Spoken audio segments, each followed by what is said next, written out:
Hello everyone, I am नवीन कुमार।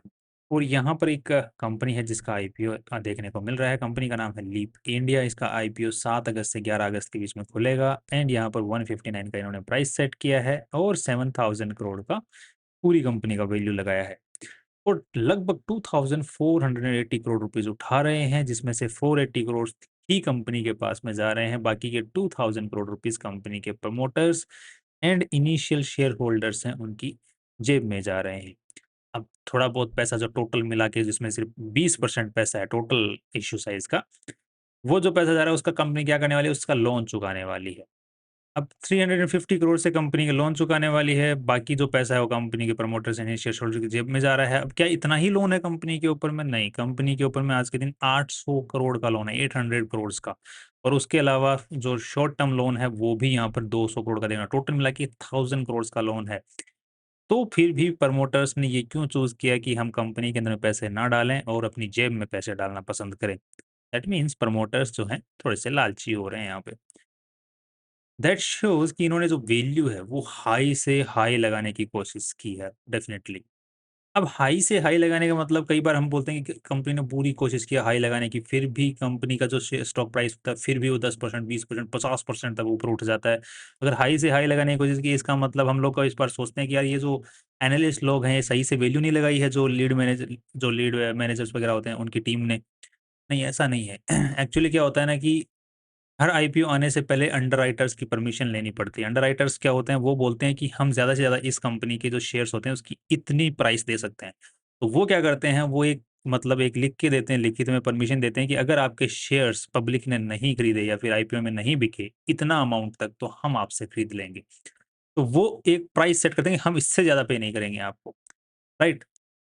तो वहाँ price अटक जाती है, तो वो ज़्यादा से ज़्यादा फिर लगा नहीं पाते, लीड मैनेजर्स वगैरह लोग हैं। अब मार्केट में जब आता है तो मार्केट फिर उसको अलग टाइप से वैल्यू देता है, राइट? तो अब आपको समझने वाली ये बात है कि यूजुअली जो आईपीओज़ आते हैं उनके अंदर में जो अंडरराइटर्स होते हैं वो हाईएस्ट वैल्यू लगा लगा देते हैं ऑलरेडी। और फिर जो बचती है वो मार्केट का मैनिपुलेशन होता है कई बार। और कई बार जो होता है, कंपनी की जो पर्टिकुलर सेक्टर होता है, सेगमेंट होता है, इंडस्ट्री होती है, वो ऑलरेडी उस टाइम पे लॉजिकली चल रही होती है, तो उसके साथ में बहने लग जाती है। ऐसे भी कई बार रीज़न देखे यार, कई बार क्या होता है कि किसी कंपनी के अंदर में वैल्यू अनलॉकिंग जो होती है ना, वो आईपीओ आने के बाद में होती है, तो ये भी देखा जाता है। तो there can be an number of reasons. अब इस कंपनी में भी लग रहा है कि साफ ज़्यादा से ज़्यादा वैल्यू लगाने की यहाँ पे कोशिश की गई है। कंपनी के जो प्रमोटर्स हैं उनके पास में लगभग 60% मालिकाना हक आफ्टर द आईपीओ रह जाने वाला है। That's kind of okay. अब सबसे पहले थोड़ा बैलेंस शीट पे नज़र डाल लेते हैं, तो कंपनी की बैलेंस शीट की साइज़ है लगभग 2400 करोड़। और इसमें देखा जाए तो जो इन्वेस्टर्स का पैसा है that is around 1000 crore. That means debt to equity ratio before the IPO is not good, after the IPO at par हो जाने वाला। दैट मीन्स कि आफ्टर द आईपीओ ना बुरा है ना अच्छा रहेगा। नेक्स्ट यहाँ पे जो कंपनी की बैलेंस शीट को देखते हुए हमें नज़र आ रहा है कि कंपनी का जो शॉर्ट टर्म लोन है वो कंटिन्यूअसली बढ़ रहा है, साथ में ही कंपनी का लॉन्ग टर्म लोन है वो भी कंटिन्यूअसली बढ़ रहा है। दैट शोज़ कि कंपनी एक्सपेंड भी कर रही है और साथ ही साथ कंपनी की वर्किंग कैपिटल की रिक्वायरमेंट है वो भी लोन से ही पूरी हो रही है। दैट मीन्स कि कैश फ्लो में दिक्कत है थोड़ी बहुत। नेक्स्ट यहाँ पे कंपनी का यहाँ पे देखने को मिल रहा है कि प्रॉपर्टी प्लांट एंड इक्विपमेंट में इंक्रीज है, इसीलिए कंपनी हमने बोला कि एक्सपेंड कर रही है, जो कि हमें यहाँ पे देखने को मिल भी रहा है। नेक्स्ट कंपनी का हम लोग रेवेन्यूज़ को देखते हैं तो यहाँ पे 350 करोड़, फिर 460 करोड़, यहाँ पे 730 करोड़। रेवेन्यू इंक्रीज़ यहाँ पर सिग्निफिकेंट है, लगभग 30% यहाँ पर था और यहाँ पर लगभग 50-60% यहाँ पर देखने को मिल रहा है। यहाँ पर तो मुझे लग रहा है 60-70% के आसपास में सिग्निफिकेंट इंक्रीज़। नेक्स्ट अगर हम लोग नेट प्रॉफिट को चेक करने की कोशिश करते हैं तो दैट इज़ अराउंड 37, 37 एंड 62। अब कंपनी जितना भी नेट प्रॉफिट में कमा रही है, वो सब कुछ कंपनी के पास में साइकिल की फॉर्म में नहीं आ रहा है ताकि साइकिल बन सके, बिकॉज़ वो पैसा अटक जा रहा है, जिसको हम लोग यहाँ पर देख भी सकते हैं। एग्ज़ैक्टली उतना ही अटक रहा है जितना कंपनी का नेट प्रॉफिट हो रहा है। यहाँ पे देखने को मिल रहा है कि 143 करोड़ थे, यहाँ पर 200 करोड़ हो गए। तो लगभग यहाँ पर कितने छः कितना 60 करोड़ रुपए अटका है और यहाँ पर कंपनी का नेट प्रॉफिट है लगभग 40 करोड़ रुपए। दैट मीन्स नेट प्रॉफिट से भी ज़्यादा अटका है। इसीलिए कंपनी का जो ये बोरोइंग होता है, जो फाइनेंशियल लायबिलिटी वाला करंट लायबिलिटी, ये बढ़ता है। इसके पीछे मेन रीज़न जो होता है ना इसके बढ़ने का, वो पीछे कैश फ्लो की दिक्कत ही होती है, जो कि पैसा अटकना, ट्रेड रिसीवेबल्स बढ़ता है, ये इसका मेन रीज़न होता है।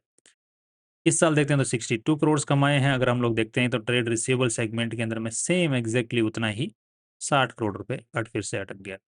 बट स्टिल पिछले सालों के मुकाबले कम अटका है। दैट मीन्स कि कंपनी की रिकवरी चल रही है, बिकॉज़ यहाँ पे 40 करोड़ के नेट प्रॉफिट पे 60 करोड़ अटका था, यहाँ पे 60 करोड़ के नेट प्रॉफिट पे 60 करोड़ ही अटका है।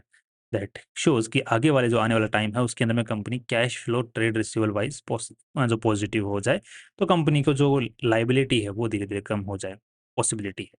इम्प्रूवमेंट है, हम ओवरऑल ये कह सकते हैं। नाउ द पॉइंट इज़ कि क्या कंपनी को एक्चुअली कैश फ्लो के अंदर में दिक्कत है? मतलब ये तो हमने देखा ही net profit wise trade receivables बढ़ रहा है, वो दिक्कत है, वो धीरे-धीरे स्लो डाउन हो रही है।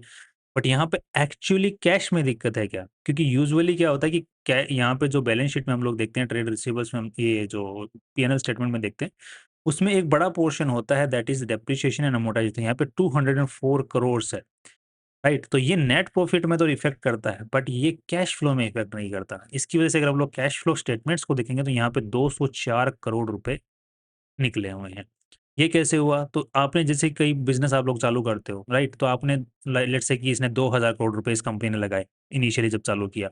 अब इसने क्या किया कि हर साल जो है 200 करोड़ रुपए उसमें से ये नेट प्रॉफिट में माइनस करेगी। तो जो इनिशियल इन्वेस्टमेंट है उसको ये एज़ एन एसेट दिखा देंगे और वहाँ पर जो है उसकी कटौती, मतलब नुकसान नहीं दिखाएँगे, उसको एज़ अ लायबिलिटी नहीं दिखाएँगे, एसेट दिखाएँगे। अब उसको हर साल जो है नेट प्रॉफिट में से माइनस करते रहेंगे 200, 200, 200, 200 करोड़ रुपए, जैसे 10% का अगर डेप्रिसिएशन चार्ज कर रहे हैं तो।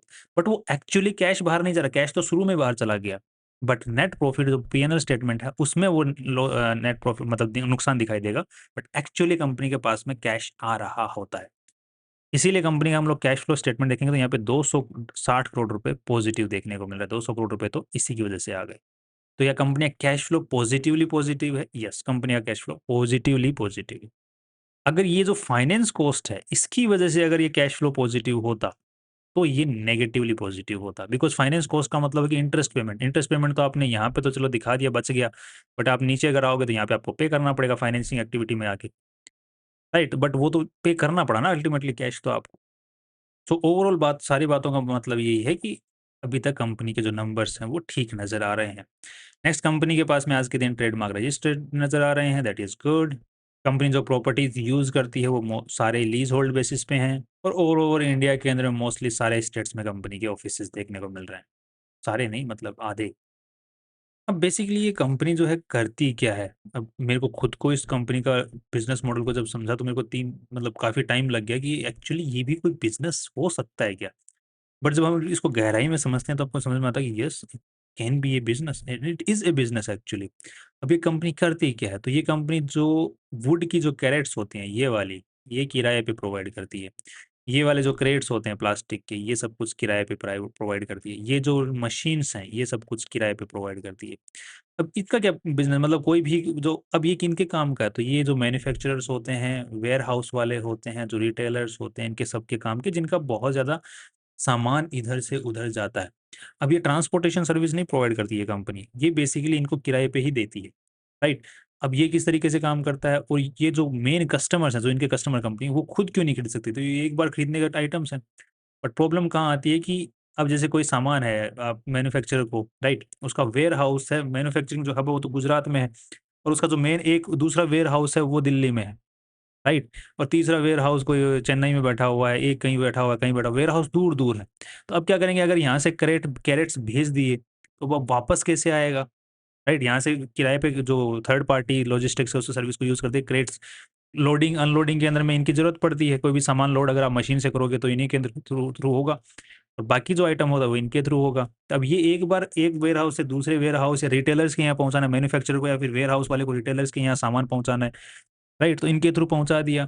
तो अब क्या करते हैं, जो मैन्युफैक्चरर्स और जो डीलर्स, जो डिस्ट्रीब्यूटर्स, जो क्या कहते हैं, इनसे किराए पे ले लेते हैं और डेस्टिनेशन पे इनको जो ये आइटम है, ये लीप वाले जो कंपनी है, ये इनको दे देती है आइटम्स।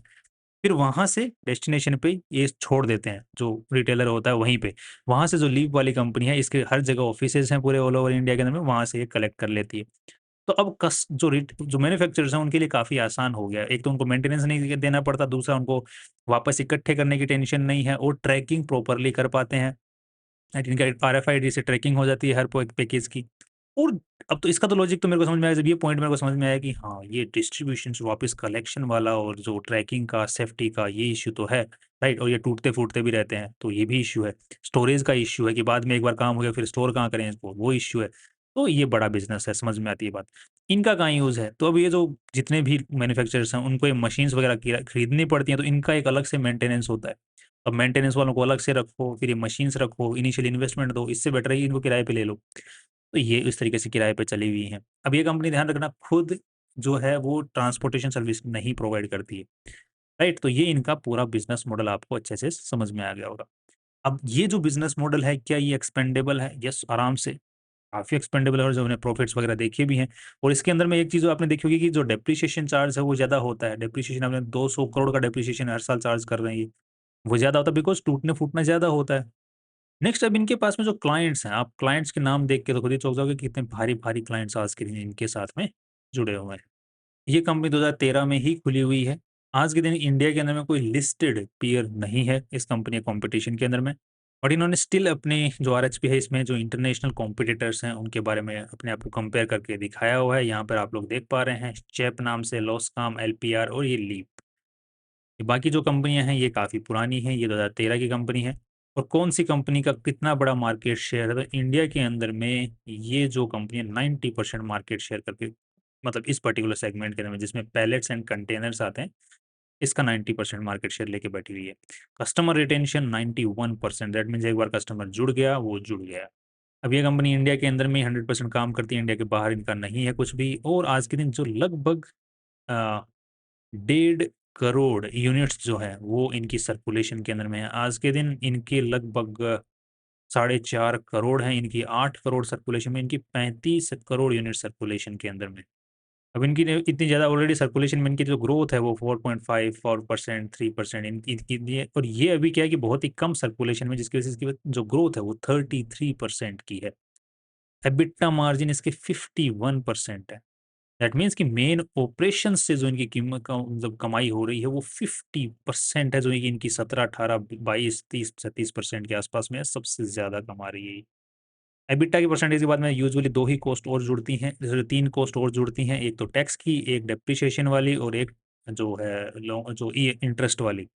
तो अभी कॉम्पिटिशन वाइज़ अगर देखा जाए तो 90% शेयर और अभी बहुत सारी जो कंपनियाँ हैं वो यूज़ भी नहीं कर रही इनकी शेयर्स को अभी भी और बट बहुत ज़्यादा कंपनियाँ अप्रोच कर रही हैं अब धीरे-धीरे जैसे ई-कॉमर्स का ज़माना बढ़ रहा है, टाइम आ रहा है, इस टाइप की जो चीज़ें हैं उनका बहुत ज़्यादा चलन बढ़ने वाला है, तो इस कंपनी को और भी बहुत ज़्यादा जो ऑर्डर्स हैं देखने को मिल सकते हैं आने वाले टाइम के अंदर में because of that. Now let's understand one more thing और यहाँ पे एक नुआंस अपने को समझना पड़ेगा दैट इज़ कि यहाँ पर अभी आज के दिन इनकी 1 पॉइंट मतलब 1.5 करोड़ यूनिट्स ही हैं।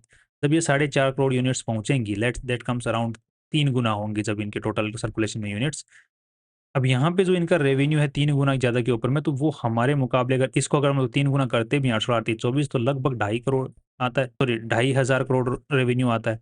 बट यहाँ पर अगर इनका चेक करने की कोशिश करते हैं तो ये जाता है लगभग साढ़े 4,000 करोड़ के आसपास में। तो वो जो है दूसरे देशों की जो करेंसी डिफरेंस है, उसकी वजह से है। बट एक चीज़ हम लोग देख सकते हैं कि अब क्या है कि जैसे-जैसे मार्केट में चीज़ें आएँगी तो कॉम्पिटिशन है। कॉम्पिटिशन आएगा तो जो एबिटा परसेंटेज है वो डाउन आएगा। बिकॉज़ इतने प्रॉफिटेबल मार्केट में कौन घुसना नहीं चाहेगा? तो और भी प्लेयर्स घुसेंगे और शायद घुसे हुए हैं भी, या फिर शुरुआत कर रहे हैं।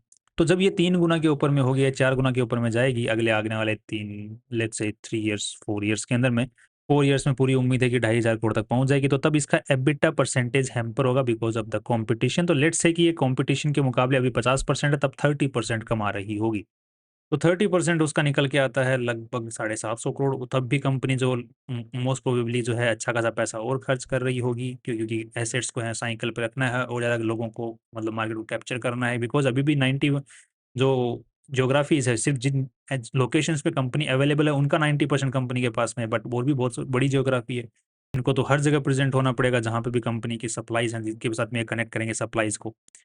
तो जो डेप्रिसिएशन जो चार्जेज़ हैं, राइट? वो कंपनी के पीएनएल में आपको दिखेगा तो लगभग 400 करोड़ उसमें चले जाएँगे, तो 350 पीछे बचे, फिर भी इंटरेस्ट कंपनी को 100 करोड़ रुपए लेट्स से कि वहाँ से और कट कर देंगे बिकॉज़ लोन से कंपनी उठा कर के ये सब काम करने वाली है ऑब्वियसली और तो पैसा कहाँ से आएगा या फिर कंपनी और पैसा भी उठा सकती है मार्केट से। बट मोस्ट प्रोबेबली मुझे लगता है कि अब लोन से उठाएगी, तो 100 से 150 करोड़ रुपए वहाँ जाएगा, तो पीछे कितना बचा?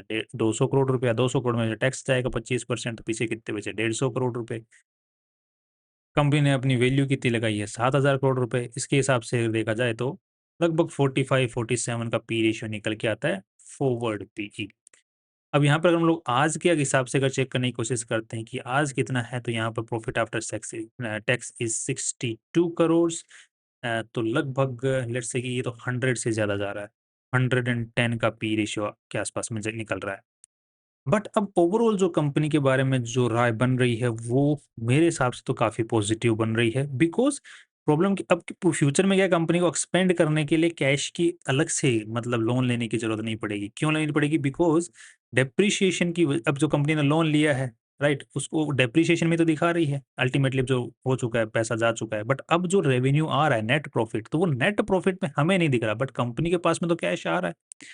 तो वो जो कैश आ रहा है, राइट? उसको कंपनी उसी को यूज़ करके जो है अपने आप को एक्सपेंड कर सकती है। तो जो इंटरेस्ट कॉस्ट है जिनको हमने 200 करोड़ लिया है, जैसे 150 को 100 150 या 200 करोड़ के आस-पास हमने जो कैलकुलेट किया है, वो हो सकता है कि हमें ना पे करनी पड़े। तो उसकी वजह से कंपनी का जो आने वाले टाइम के अंदर में नेट प्रॉफिट बढ़ेगा, बिकॉज़ हमने 400 करोड़ सालाना जो है डेप्रिसिएशन में डाला है।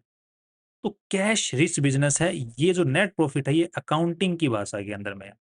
अब ये जो है लोन ले सकते हैं, बिकॉज़ ये और स्पीड से आगे बढ़ना चाहें। अब वो जो कैश पे डिपेंड करेंगे तो ये धीरे-धीरे आगे बढ़ेंगे, उतनी स्पीड से नहीं बढ़ेंगे। बट इनको पता है कि कैश पे तो अपने बिज़नेस में बहुत ज़्यादा पहले से ही पड़ा हुआ है, तो लोन लेके काम चला दो, क्या दिक्कत है? तो इस बिज़नेस का अभी के तौर पे अगर देखा जाए तो आंकलन पी रेशियो के हिसाब से करना ठीक नहीं है। पीबी रेशियो वाइज़ देखा जाए तो 400-500 करोड़ रुपए और जा रहे हैं, 1000 करोड़ रुपए कंपनी के पास में नेट वर्थ ऑलरेडी है, तो लगभग इसको अगर हम मोटे-मोटे तौर पे देखें, 4.5 का पीबी रेशियो है, जो कि अगेन ग्रोथ के साथ में ठीक है। अब यहाँ पे दोनों सिनेरियो निकल के आते हैं। अब इसको मार्केट किस तरीके से वैल्यू देता है, क्योंकि ऑलरेडी वैल्यू बहुत हाई लगाई जा चुकी है जितनी लग सकती थी, राइट? तो मोस्ट प्रोबेबली फ्यूचरिस्टिक जो है, अगर कैश फ्लो के हिसाब से मार्केट वैल्यू देता है तो इसको और वैल्यू दे सकता है। बट मार्केट भी इतना बेवकूफ़ नहीं है, सो बिकॉज़ राइट, तो बहुत ज़्यादा खतरनाक तरीके से एक्सपेंड करेंगे तो नेट प्रॉफिट से जो फाइनेंस कॉस्ट जाएगा तो दिक्कत आ सकती है। तो मार्केट आई थिंक इसको इसके आसपास में या थोड़ी बहुत डिमिनिशिंग वैल्यू दे सकता है, बट चांसेस ये भी हैं अगर कैश फ्लो के बेसिस पे दिया तो थोड़ा बहुत ऊपर की भी तरफ में लेके जा सकता है। सो जो मेरा व्यू बन रहा है वो शॉर्ट टर्म का कम बन रहा है, लॉन्ग टर्म का कंपनी को लेके ज़्यादा बन रहा है, looking at the global players. तो ये है कि इसको एक्यूमुलेट किया जा सकता है एंड इसमें एसआईपी चलाई जा सकती है लॉन्ग टर्म के हिसाब से। एंड अगर नीचे जाता है, अगर एसआईपी नहीं चला पाते हैं, अगर आपको वन टाइम ले सकते हैं या फिर लंप सम के हिसाब से लेना है, तो यहाँ पर जैसे आपने लेट्स से कि लाख रुपए आपको टोटल मिला के इस कंपनी में लगाने हैं, तो यहाँ पे आप लोग 50,000 लगा के छोड़ सकते हैं। अगर ये नीचे जाता है, लेट्स से 30% 40% टूट चुका है, तो आप लोग जैसे 40,000 40% टूट गया, तो वहाँ पे अगेन 30,000 और लगा दिए, और लेट्स से कि वहाँ से भी और टूट गया, किस्मत की बात है, बिकॉज़ मार्केट ना वैल्यू दे। अगर ऐसा मिल गया मौका, तो 20,000 और लगा दें। अगर ऊपर जाता है तो 50,000 से प्रॉफ़िट चालू है। बाकी मुझे लगता है कि लॉन्ग टर्म में ये वैल्यू अनलॉकिंग कर सकता है। उस शॉर्ट टर्म में आई थिंक ज़्यादा पॉज़िटिव नहीं हूँ मैं। लिस्टिंग गेन के अंदर में भी ज़्यादा पॉज़िटिव नहीं हूँ। अगर मार्केट कैश फ्लो के हिसाब से वैल्यू देता है, तो लिस्टिंग गेन का बेनिफिट है, अदरवाइज़ नहीं देखने को मिलेगा। That's all my view about this company. Finally see you tomorrow.